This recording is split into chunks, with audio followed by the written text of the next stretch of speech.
Okay, Pisces, hello. Welcome to your 2024 overview horoscope. In this video, I'll be going over a bunch of the big transits happening in 2024. I'll be explaining what to expect, and I'll be giving you some do's and don'ts for each part of the year. So this is for those of you who are year ahead planners and want to know what to expect next year and during the different seasons. 2024 main events include Pluto's back and forth in Capricorn and Aquarius, with its final ingress into Aquarius at the end of the year. Also, Jupiter will conjoin Uranus in Taurus right before Jupiter changes signs and enters Gemini, bringing some luck and expansion into new house topics for the following 12 months, because Jupiter's in a sign for 12 months. It will also square Saturn in Pisces, so we'll talk about that. And then we'll discuss eclipse season as well, both spring and fall. Both fall and spring. So as a reminder, I recommend you listen to your rising sign, but sometimes people do find value in listening to their sun or moon signs. Astrology is a form of divination after all, but as you will be able to tell, I'm doing this by rising sign. So let's get right into it. January 20th is when Pluto enters Aquarius. This will be the second time it has entered Aquarius. It will be entering your 12th house, and Pluto is all about deep transformations, and the 12th house is about behind the scenes. So the first time this happened was in March 2023, at the end of March, beginning of April. So if you look back at your calendars, your emails, whatever you use to keep track of what you're doing, you can figure out what was going on then and get an idea of what to expect at the end of January, because it'll be very, very similar and among the same thread. But overall, this is kind of one of the easier Pluto transits, in my opinion, because it's being put into the background of your life. So it won't be very conscious, usually, but some things you can expect or look out for. There might be moments of significant revelations because there's a lot of processing going on in your subconscious. You might uncover some sort of hidden motivation, or even uncovering secrets is possible with this transit, both yours and other people's. This is a good transit for transforming or spending time alone, finding a lot of growth within solitude, especially traveling far away alone, solo travels. But yeah, deep introspection, hidden, studying things behind the scenes. The thing with Pluto is that Actually, I'll talk about it later. It's going to retrograde and it'll come back here at the end of the year, and I'll talk more about it. But maybe a spiritual overhaul is possible. But overall, dealing with deep-rooted issues is possible. It's a really good time to confront long-standing psychological or emotional wounds, the feelings behind the scenes. Usually things you weren't really aware of, which doesn't sound very fun, but it is healing and it is healthy. So this is a good transit at the end of January to embark on a spiritual journey, whether it's a pilgrimage, a spiritual retreat, or just delving deeper into some sort of mystical studies. It's a really good time for doing, spiritual exploration. And it's a really good time for therapy also. I know I'm always harping about therapy, but counseling, therapy, having someone outside of yourself, we don't have all the answers. We don't. We're on earth with other people. We're on earth with other souls. We're working with them. We're not here in our own individual, plans. We're all working together here. So it's important that you don't try and take things on by yourself.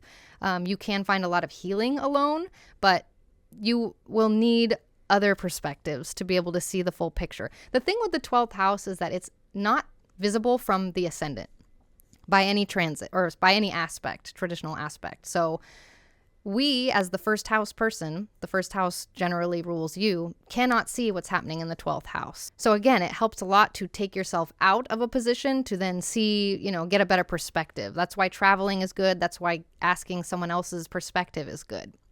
I recommend you don't ignore any subconscious signals, which could be dreams, could be intuition, could be signs, could be your health. Don't ignore any of that. Don't dismiss what your body is trying to tell you with Pluto here. And don't isolate yourself completely either. Introspection is key here, but total isolation is counterproductive. So let's move on to eclipse season. Eclipse season in the spring is bringing major endings and major beginnings with your 8th house topics and 2nd house topics. So this is the ending of one era and the beginning of another era with your finances, with your material possessions, with your emotional landscape, because that has to do with your security of your physical things, your material things. So it's a pivotal couple weeks to change how you handle money, possessions, and your emotional matters. We actually experienced an eclipse on this axis in fall of 2023 in September or October. So look back to those dates, those months, and you can get an idea of the thread moving forward. Eclipse season, with their major endings and major beginnings, eclipse season brings benchmark moments with those major endings and major beginnings. Eclipses signal that it is the ending of an era and the beginning of another era, but that doesn't mean that it is one happening or one transit that changes it all. You know what I mean? This is benchmark moments where there are steps towards the ending of the era and the beginning of the other era. So let's talk about the March 25th Libra eclipse. This is in your 8th house. So you're looking at big changes in areas around your shared resources, your debts, emotional healing. Maybe you're sorting out joint finances, tackling debts, or just deep emotional purging as possible. Then we have an awkward 2 weeks of wonky eclipse season, which is generally when the actual things happen, our benchmark moments, significant moments happen. And then we get April 8th, which is our next eclipse in Aries in your 2nd house. So this is about your finances, the ending of an era and the beginning of an era, reevaluating your income and how that affects your self-worth and your self-esteem. So you're going to find new ways to boost your income and reassess what you truly value in life. Besides the wonky eclipse season having to do with money and material things and also your emotional security, Mars is conjoining Saturn in your 1st house at the same time. So Mars and Saturn are the malefics, and when they conjoin, they slow things down. They tell us no.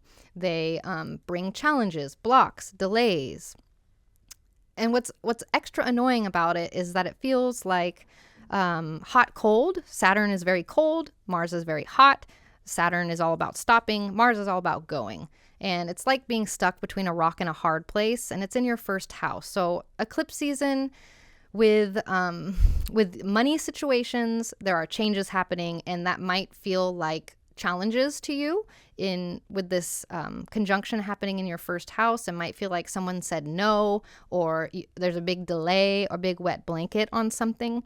So be aware for eclipse season in the spring to bring some challenges and changes to do with your money. That doesn't mean you're going to be poor in the poorhouse or anything, but maybe you're changing jobs and your resources are changing. Somehow your resources are changing.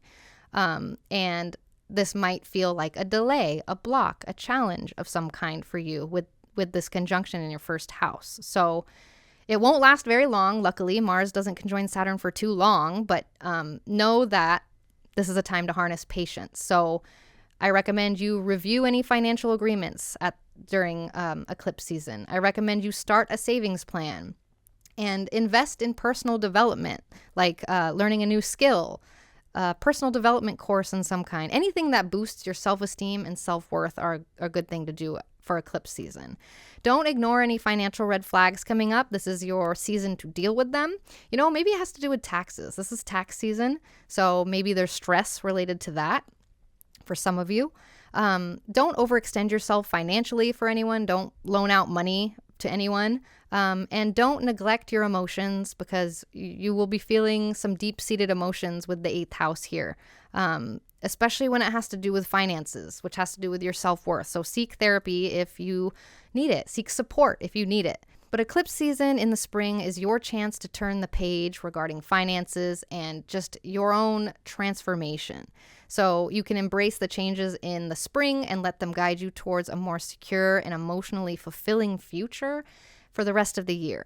And this brings us to Jupiter conjoining Uranus on April 20th, which is in Taurus, in your 3rd house. So this is shaking some things up with your daily communications and your immediate environment, the people around you, relationships with siblings, neighbors, and the way that you are thinking about something. All shake up with these things. It's a breath of fresh air blowing in for your everyday interactions pretty much. So you might notice new ways of communicating around April 20th, unexpected connections, and maybe this transit will spark a new interest in some sort of subject or push you to explore unconventional learning methods or unconventional topics in general. It's a very fun one. It's a fun one. So I recommend you do, around April 20th, join a local club or a group. It's a good time to get involved with your community. It's a good time to start a podcast or a blog, sharing your thoughts, sharing your creativity with the world. It's good aspects for that.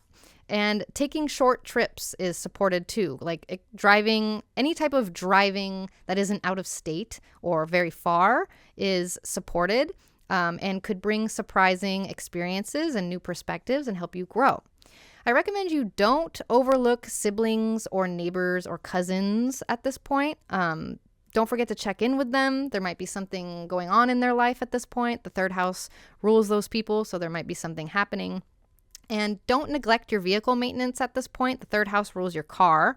It rules whatever you use to get around your environment. So if you're hitting the road more often, make sure your vehicle is in top shape. Maybe you get a new car. This isn't a bad time to get a new car. Is not a bad time. It's a pretty good time to get a new car. A very interesting car too. And so overall, this conjunction is a nudge to mix up your daily grind with some unexpected fun and maybe learning something new. So this is a nice light one that will assist you with getting through eclipse season, or be like a light at the end of the tunnel through eclipse season. I'm not trying to make eclipse season seem like the worst. I just want you to be prepared that it might have some challenges. And then we move on to May 25th, which is when Jupiter enters Gemini and it trines Pluto. So Jupiter will be entering your 4th house and trine Pluto in your 12th house, which brings deep and meaningful changes around your home and your private inner world. So overall, this is a combo that is all about expanding your sense of security and comfort, while also diving deep into your subconscious and your spiritual self. So you might notice your living situation undergoing some major changes, maybe renovations, moving, just a new way of relating to your family or your housemates as possible, some sort of transformation in your home life, and growth and expansion, because Jupiter brings luck and growth and expansion and blessings into whatever house it lands in. So your home life improving majorly, your inner life, your private life, your emotional landscape improving dramatically. Maybe this is happening through spiritual practices or therapy or a mentor or learning something new. Jupiter is all about learning and ethics, which is why I'm bringing all these topics up. So the do's and don'ts. And Jupiter will be here for the next 12 months. Jupiter stays in a sign for about a year-ish. So from May 2024 to May 2025, we have Jupiter in your 4th house to take advantage of this yummy energy happening at home, with family, with property, that sort of thing. So the do's and don'ts. I recommend you buy a house. If you're trying to buy property, this is a good time to buy property. Make sure you're not overspending though. With Jupiter being there, it might be make sure the house you buy isn't huge or something Jupiter-y like that, or redecorate your house, make it more harmonious, reflect your inner changes, feng shui, something like that. Make your house nicer. I also recommend you spend more time with family, plan a family retreat, a reunion, strengthen family bonds, check on your parents if you have a relationship with them. You might find your relationship getting better. And also, we have the 12th house trine here. So start meditation, start a yoga practice at home. Something like that could be really, really rewarding. So don't ignore any emotional issues while Jupiter's here, because you have assistance in working through emotional baggage in a very easy way. So it doesn't have to be some big, horrible, scary thing. And don't overlook any home repairs, because you have luck there with Jupiter in your 4th house. This is a good time to get repairs done. So overall, it's a really powerful time for nurturing your roots and your soul. It's a good thing for home and family life, and it will help you create a safe, nurturing base from where to explore your inner depths of that 12th house stuff. So you can dive deep, you can heal, you can transform, and your home and your heart will thank you there. With that being said, Jupiter entering Gemini means that Jupiter is losing dignity. So where you will be feeling a lot better at home and with your home life and private life, at the same time, you may feel like you have took a step down somewhere, or you're going to have to work with resources that you aren't used to working with because you're ruled by Jupiter. And when your ruling planet enters its detriment, it indicates a vibe that is asking you to use resources that you aren't used to using or that you don't usually use, and doing things a different way than you usually do them. And this moves us to August 15th. So we have a bit of a quiet summer, except for this Mars-Saturn square happening in the background that exacts August 15th. So Mars will be in your 4th house with Jupiter, and it's squaring Saturn in your 1st house. So, okay, so we already talked about Mars and Saturn being malefics, and when they work together, they bring slowness, delays, hot, cold, stop, go, feeling stuck between a rock and a hard place kind of energy. So you might feel like you are wading through molasses. So I like to think of this as Jupiter entering the 4th house and bringing expansion to those topics and growth, exponential growth and expansion. And Mars and Saturn come through with this square and kind of rein it in and check and make sure that the growth, the exponential growth, isn't going to kill everybody. Sorry about my millennialness, but I'm imagining that one part of Harry Potter where they go get the Horcrux from Bellatrix's vault, and they touch like some gold or a goblet or something, and it just expands and they're going to drown in the room because all of the items keep multiplying. That's Jupiter in your home life. So Mars and Saturn might be coming through and making sure that things aren't multiplying unnecessarily. So you might notice that there is a slowdown of all the growth and things going on at home, or with your overall foundation change being asked to be more sustainable. So what does that mean? I know I'm saying a bunch of stuff. What does it mean though? It means that you can expect more duties, more challenges at home. So dealing with household repairs, increased family obligations, that sort of thing. You can also expect expressing yourself to be getting kind of a pushback from other people. So you're getting towards your personal goals might be a little bit tougher than usual. Also at this point, encountering delays or a need to rethink your approach in some fashion. So it's not the end of the world by any means, but summertime will be another, or I should say August will be another time where you should harness patience and allow for things to slow down, allow for your plans to not go as planned, and just kind of go with the flow and know that this too will pass and things will get easier. And Mars is just coming through, Saturn's just coming through and making sure all that growth and comfort and yummy stuff that's happening with your foundation is sustainable and can move forward correctly. So it's a really, so August is a good time to take care of any home maintenance. It is a good time to prioritize self-care. It is a good time to plan your goals with patience.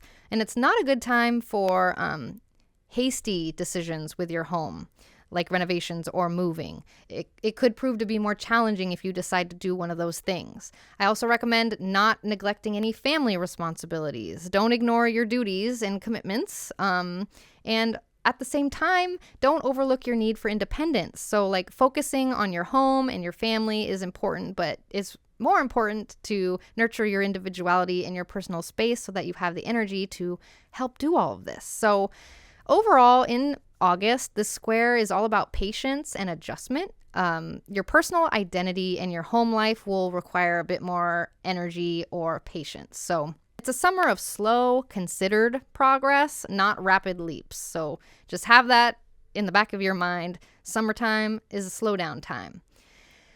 And Jupiter, I want to talk about Jupiter being here too, because Jupiter is conjoining Mars, and Jupiter does one of two things or both, okay? Jupiter can either expand Mars's vibes, it can expand Mars's inflammation and its general associations and make things a little more challenging, or Jupiter can act as kind of like a guardian angel that is hanging out in the background and making sure things don't go completely wrong.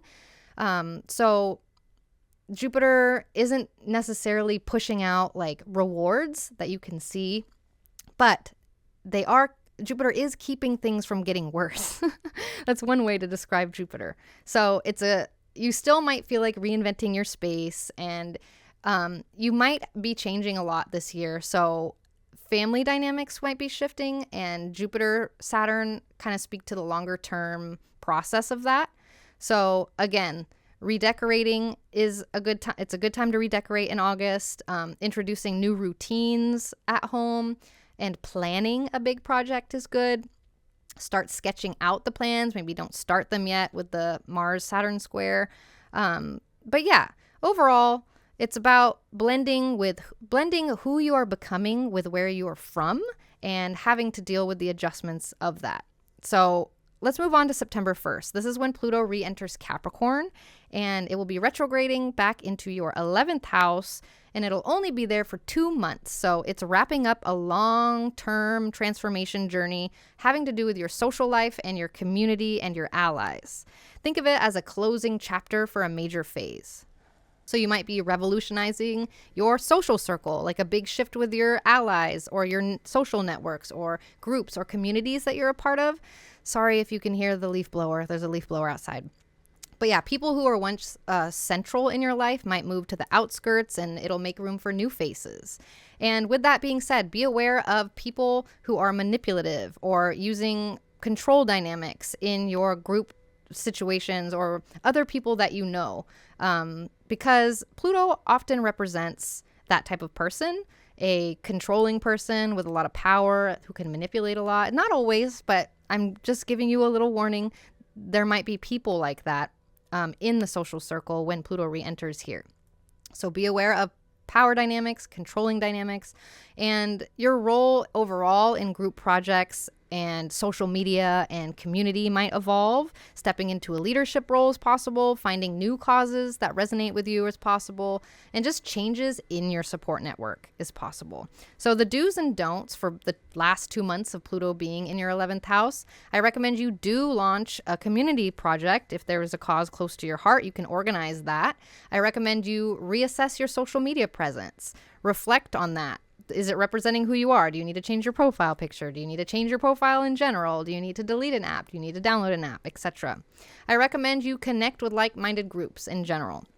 Explore groups that align with who you want to become. And I recommend you don't cling to old friends or outdated alliances. Like if certain friendships or group connections aren't feeling right at this point, let them go. Don't overcommit in group projects.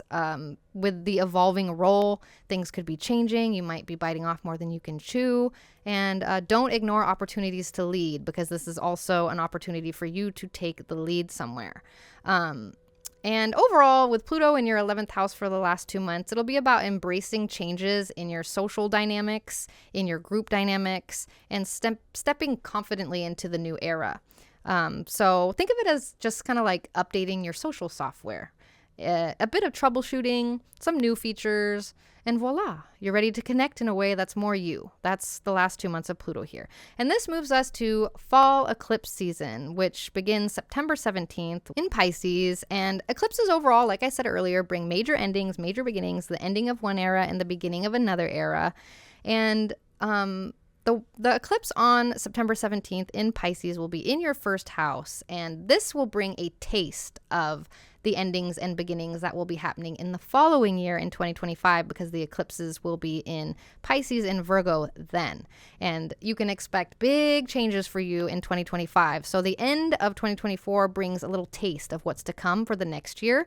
And an eclipse in your first house is like, your identity shift, a benchmark moment with your identity.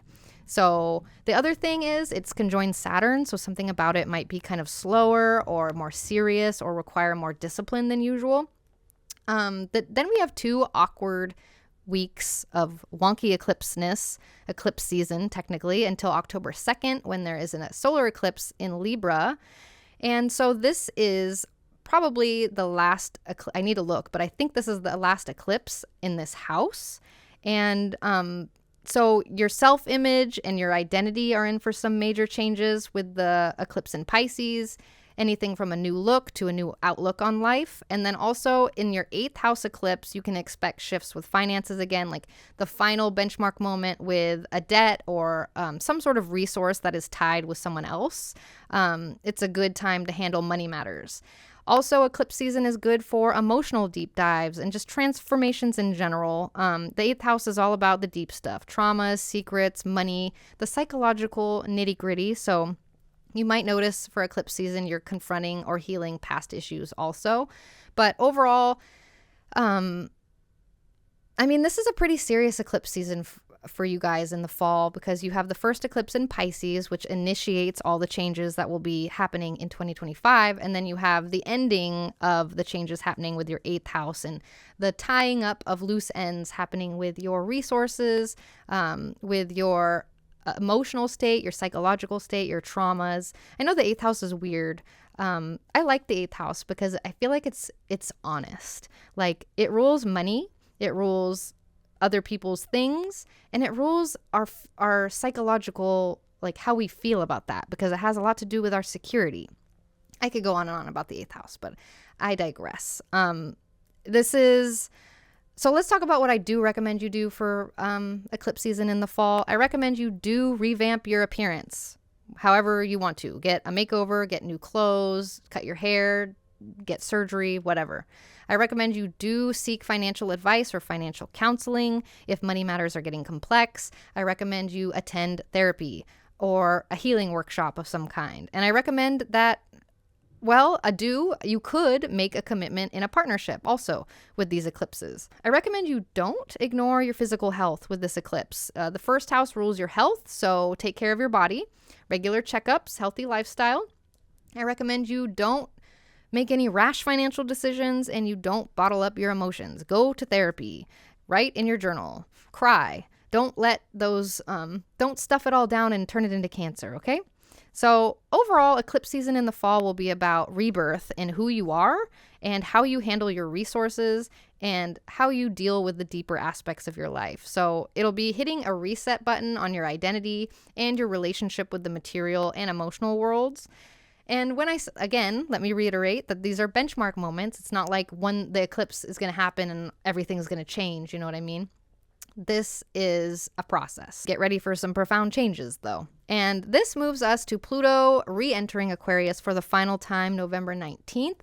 And it will be making its final stay into your 12th house. And this happened for the first time in March 2023 and the second time in January of 2024. So by the end of the year, you'll kind of know what to expect when Pluto enters your 12th house. You already have experienced it twice, so this ingress won't be harder than those. But again, I think I mentioned last time about Pluto ruling deep transformation, and it's kind of like a background planet because it moves so slow.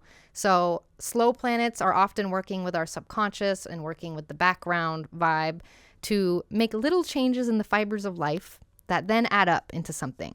So you can expect deep psychological insights. You can expect intense spiritual experiences when Pluto moves here, confronting of the past on some level, and finding transformation in solitude, whether that's alone time at home or traveling with solo retreats. So the do's and don'ts for November 19th and when Pluto is in your 11th or in your 12th house, I recommend you explore new spiritual paths. You seek out transformative experiences. Go to therapy, whether that is, or I should say, self-reflect. Go to therapy if you can, but otherwise journal, meditate, whatever introspective practices you have. And don't overlook your psychological health when this happens. Pluto moving into your 12th house might be hard to see what's going on. So that's why I'm saying talk to somebody else to get perspective, or take yourself out of the situation to get a different perspective. And also don't neglect your dream analysis at this point, because dreams could be popping off, and don't shut off supportive connections. It'll be all about embracing and understanding deeper, often more hidden aspects of yourself. So it'll be a very enlightening time.